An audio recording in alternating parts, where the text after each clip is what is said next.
옆에 뒤에 보라고 인사하겠습니다. 참 잘 오셨습니다. 예, 한 번 더 인사하겠습니다. 기도의 파수꾼으로 사십시오. 예, 마지막으로 인사하겠습니다. 오늘도 하나님이 함께 하십니다. 할렐루야. 이 시대에 우리가 회복해야 될 세 가지 이름이 있다 그랬습니다. 먼저는 예수님. 우리가 끊임없이 우리의 삶 속에서 예수님을 고백하는 저와 여러분이 되시길 주님의 이름으로 축복합니다. 이름 부르기만 해도 힘이 생겨요. 예수님 이름 부르기만 해도 우리의 삶에 문제가 떠납니다. 이름 부르기만 해도 마귀가 역사할 수 없습니다. 실은 인생의 문제는 영적인 문제인데 우리가 그걸 잘 분별하지 못해서 그래요. 누가 그냥 사람이 왜 저 모양이냐 이게 아니고요. 영적인 문제일 가능성이 많습니다. 그렇기 때문에 우리는 그때마다 예수님 이름 불러야 됩니다. 예수님, 나의 구원자 예수님. 끊임없이 예수님 이름 부를 때 저와 여러분에게 염려와 근심, 걱정, 문제도 사라지는 은혜가 있게 될 줄로 믿습니다. 두 번째 회복해야 될 이름은 천국이라고 그랬습니다. 이 땅이 전부가 아닙니다. 분명 하늘이 있습니다. 여기가 끝이 아닙니다. 분명 하나님이 예비하신 하나님의 나라가 있습니다. 우리가 천국신앙 회복하며 살아가야 될 줄로 믿습니다. 그리고 세 번째 우리가 회복해야 될 이름은 제자다라고 말씀을 드렸습니다.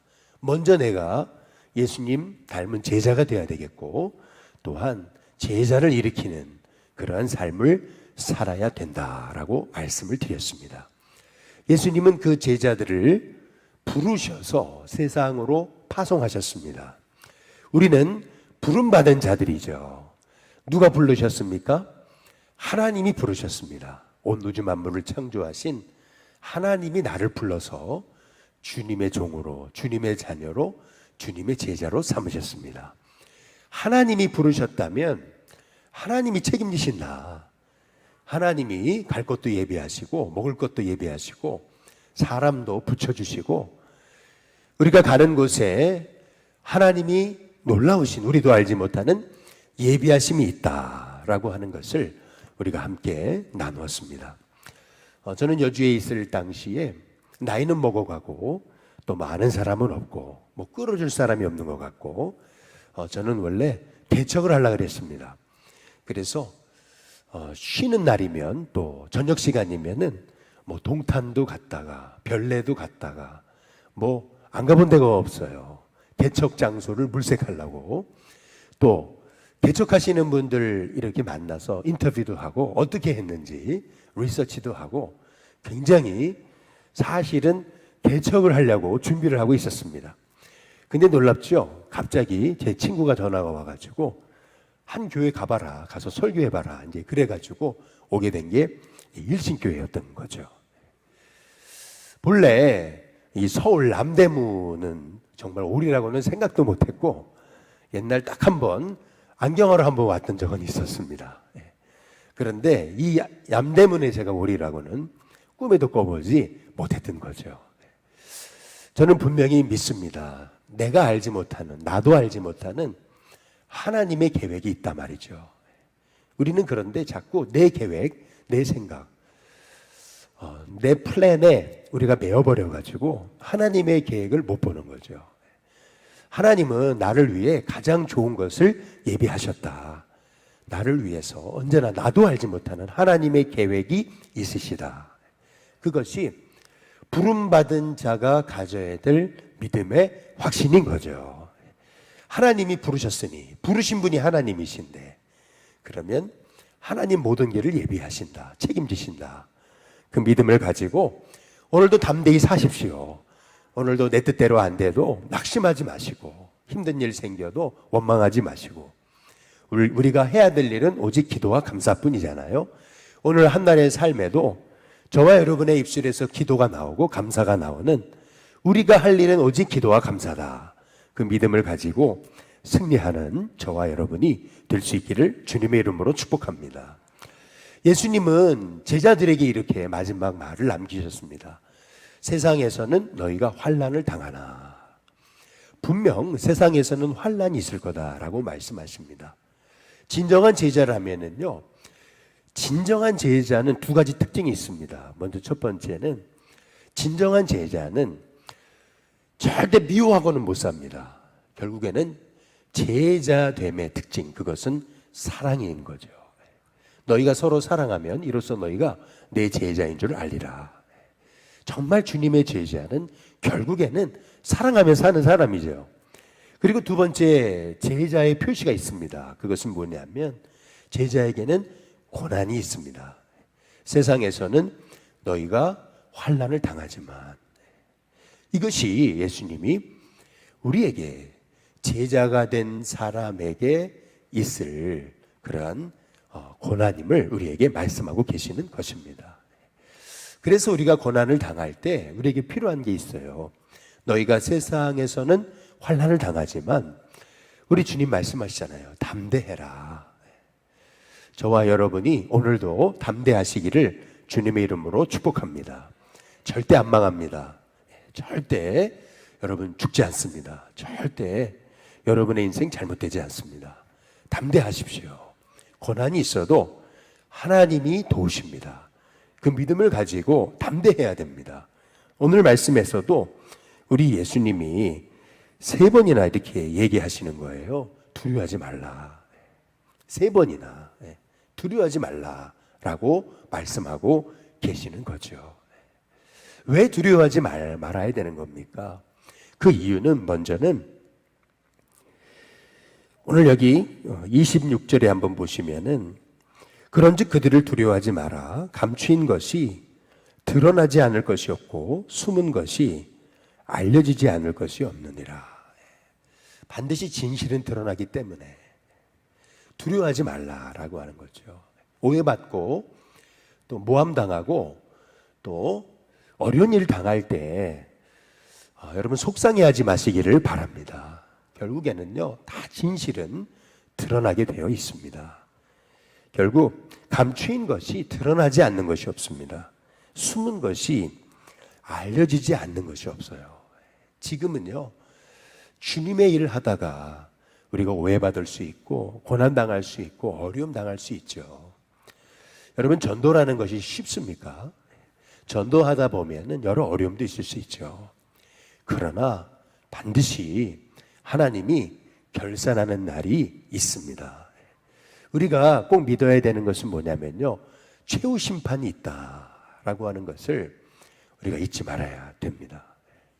세상은 자꾸 우리를 속이죠. 인생은 돌고 도는 거라고 그렇게 속이잖아요. 그것이 세상이 보는 그런 관점입니다. 돌고 도니까 심판이 없잖아요. 다 인생이라는 게 늘 반복되고 똑같은 것 같잖아요. 그렇지 않습니다. 시작하게 하신 분이 반드시 마지막도 있게 하십니다. 근데 그 마지막은 결산하는 날이에요. 우리가 달란트 비유에서도 말씀하시잖아요. 5달란트, 2달란트, 1달란트. 그 달란트 비유의 핵심이 뭡니까? 마지막 분명히 주인이 오시는 날이 있는데 그 날은 결산하는 날이라고 말씀하고 계시는 겁니다.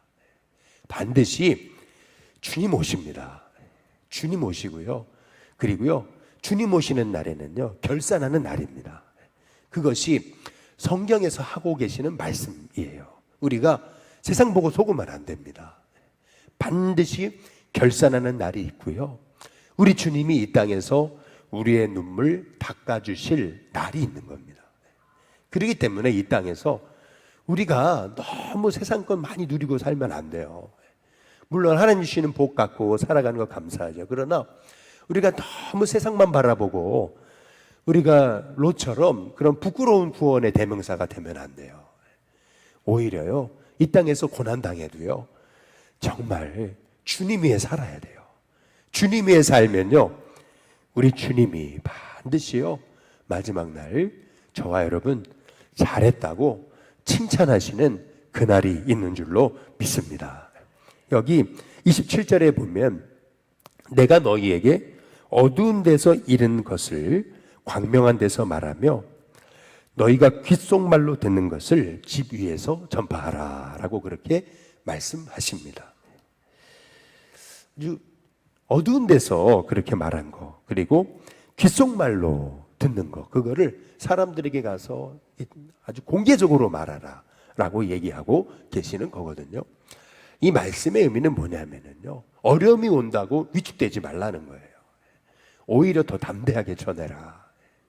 더 담대하게 나가서 주님의 말씀 전하라고 말씀하고 계시는 겁니다. 이 시대일수록 우리가요, 좀 더 담대해질 필요가 있다라고 분명히 믿습니다. 두려워하지 마라. 담대하라.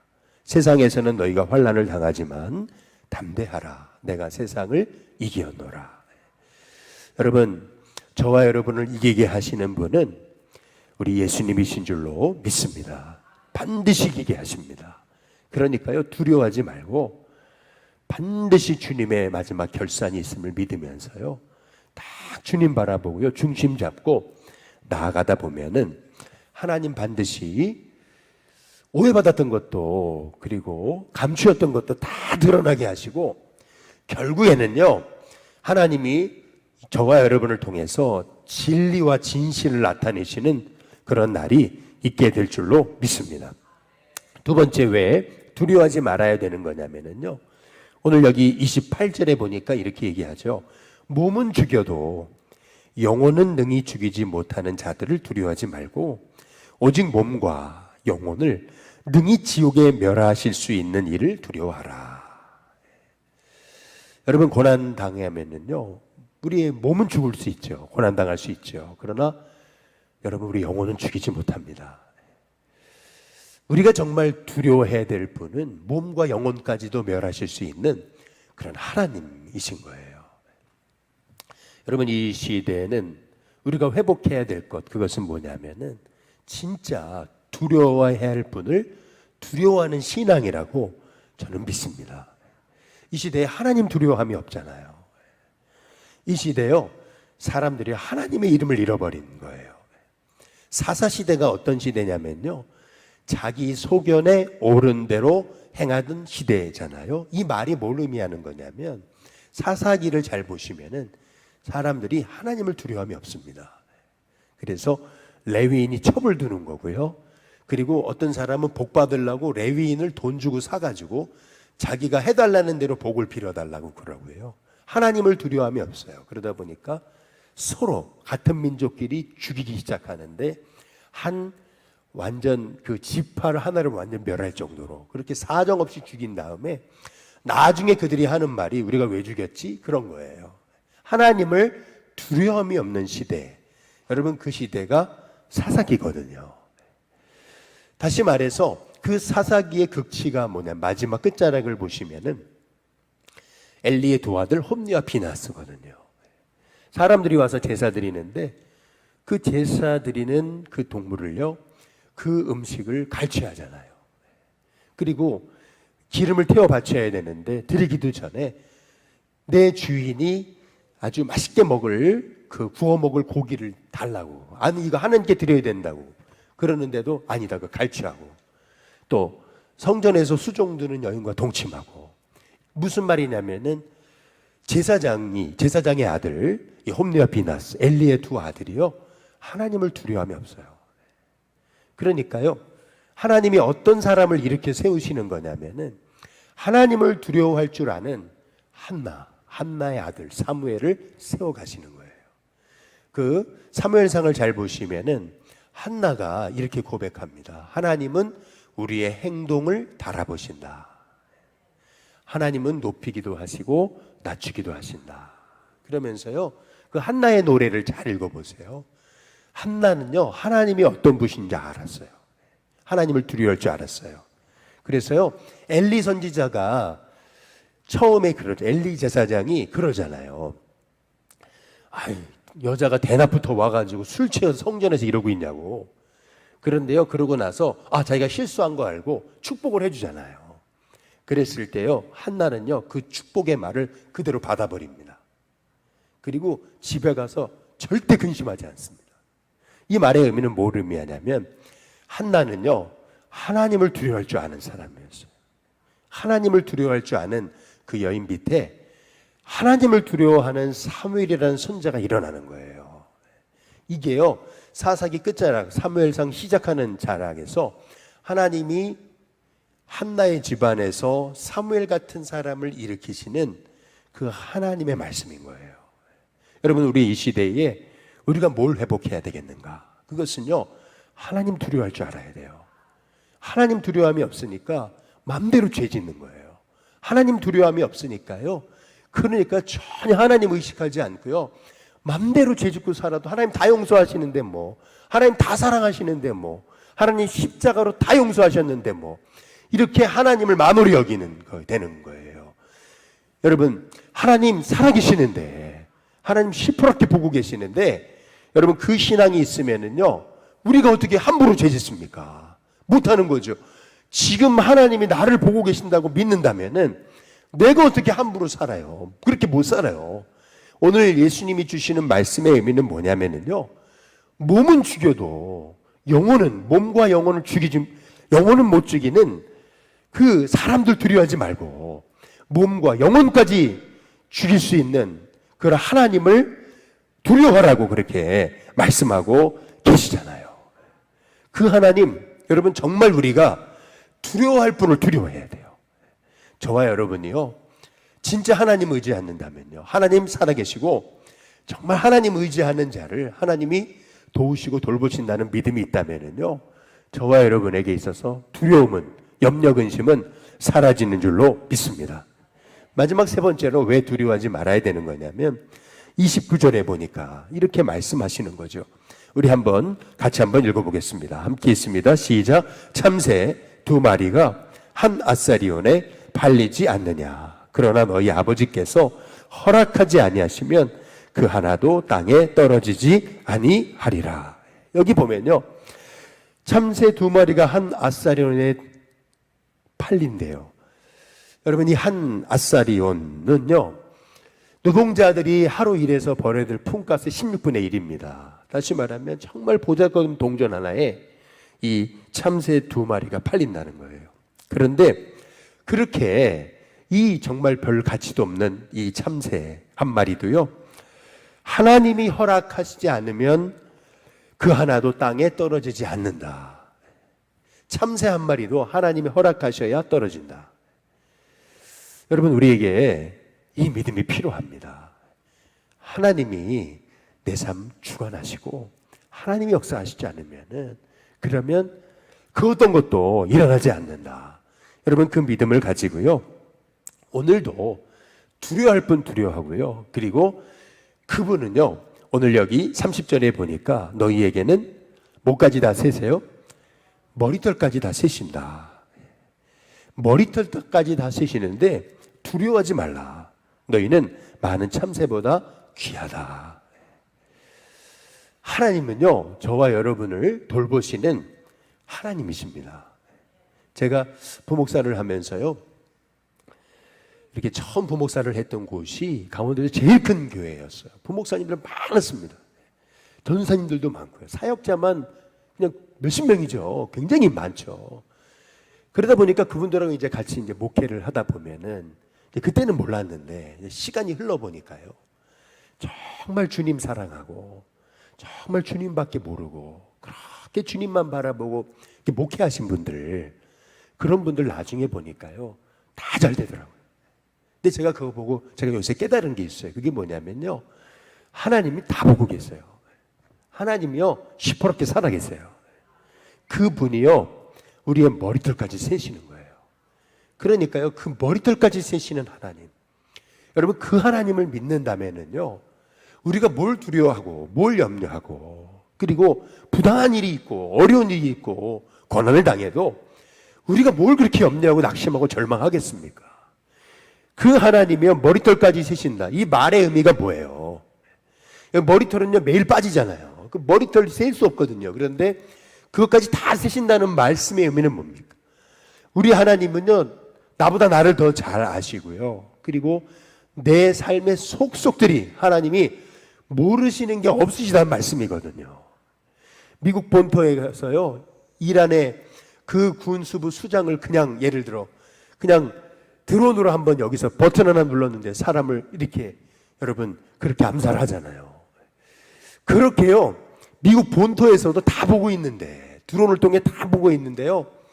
우리 하나님은요, 우리의 삶 일거수일투족을 다 안 보시겠어요? 저와 여러분이요, 하나님이요, 여러분 머리털까지 다 세고 계십니다.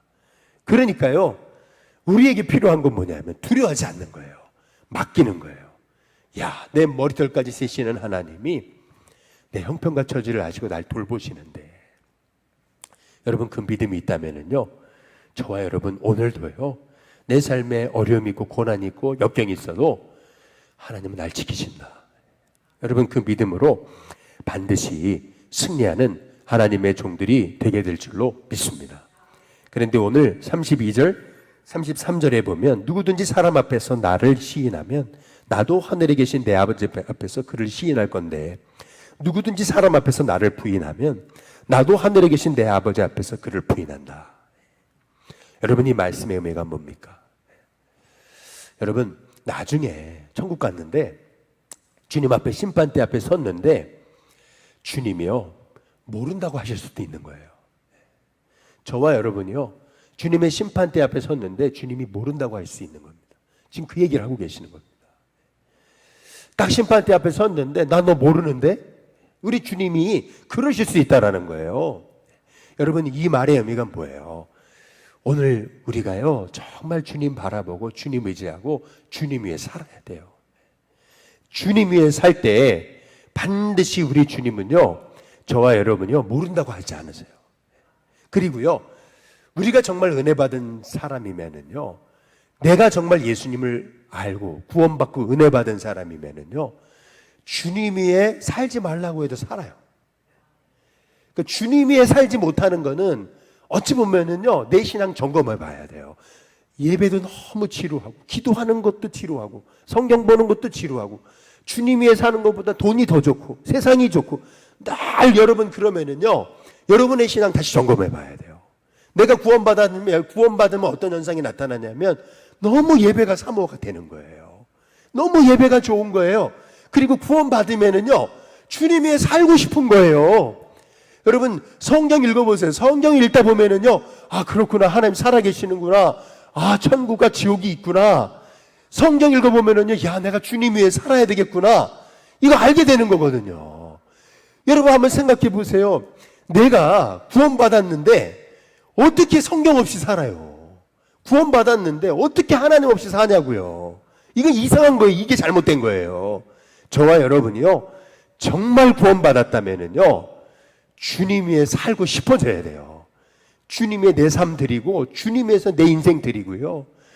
그래 주님 위에 사니까 너무 기쁜 거예요. 은혜로 사니까 기쁜 거예요. 여러분 그게 전도입니다. 결국 내가 기뻐야지, 내가 감사해야죠, 내가 은혜 충만해야죠.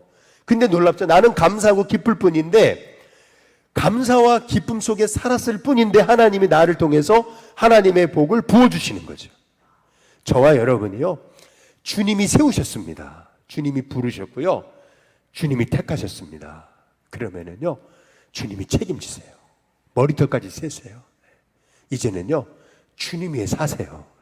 정말 주님 위에 사는 것이 기쁨이 되고, 우리 주님이 언제 부르시는지 모르는데 내 한 번뿐인 인생 속에서 정말 주님을 위해 하나님 이 인생 살아가는 복된 인생 되게 해달라고 기도할 때 하나님께서 저와 여러분 한 사람을 통해서 여러분 가정 또 여러분 가문을 살리시고 또 이 민족에 복이 되게 하시는 은혜를 허락해 주실 줄로 믿습니다. 오늘 시간 같이 선포하겠습니다. 우리 같이 오른손을 들고 우리 같이 선포하기 원하는데요. 우리 같이 선포하겠습니다. 모든 통증과 아픔은 나를 떠났다. 나는 날마다 기적을 경험하는 자다. 다시 한 번 더 시작. 모든 통증과 아픔은 나를 떠났다. 나는 날마다 기적을 경험하는 자다. 다시 한 번 더요. 모든 통증과 아픔은 나를 떠났다. 나는 날마다 기적을 경험하는 자다. 할렐루야. 예, 오늘도 오직 소망이 주님께 있음을 고백하면서 우리 함께 찬양 부르겠습니다.